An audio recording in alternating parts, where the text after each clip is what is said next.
in this video, we are going to practice adding an account to the chart of accounts. Now the exercise is over here on the right-hand side, and this is an exercise that is in the basic level ProAdvisor certification course. If you would like more information about it, there is a link down below in the description, but we're going to dive right in and see what our scenario is for today. Craig is investing in some new equipment for his landscaping business and needs to add a new account to keep track of how much his equipment is worth. So we are going to be in the sample company. Now, if you're not sure how to get into the sample company or get your own free QBOA account, be sure to click on the link below in the description. So I have the sample company pulled up over here on the left-hand side. This is the dashboard. So let's get started with the exercise. First, we need to go to the chart of accounts. Now there are multiple ways to get into it, so we're just going to look at one of those ways. From the left navigation bar, we're going to hover over transactions and then click on chart of accounts. That is over here on the left-hand side. Here's transactions, hover over that and then select chart of accounts. Now we are creating a new account here. So in the upper right-hand corner, we need to click on the green new button, not the arrow next to it. So here's that new button. Go ahead and click on that.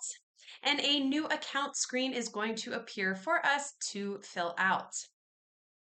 Next, we need to select the type of account. Now, equipment will be an asset to the business. So let's click on assets, which is right here. It looks like it's got a little car or bus, however you want to look at it.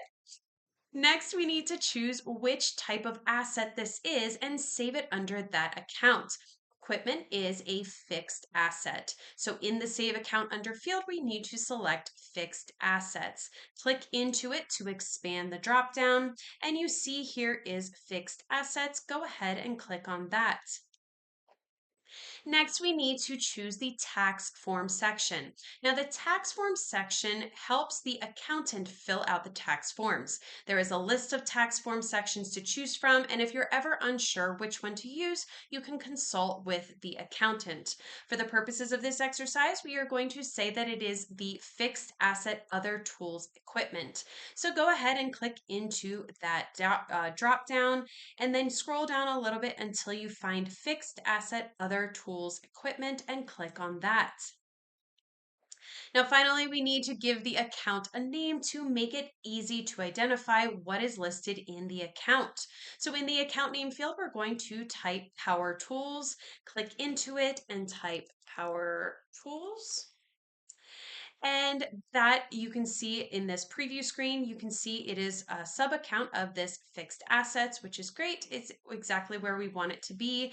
If we needed to have an extra description, we can always add it here, but Power Tools is pretty self-explanatory. So all we need to do now is just click on Save. Click on the green Save button.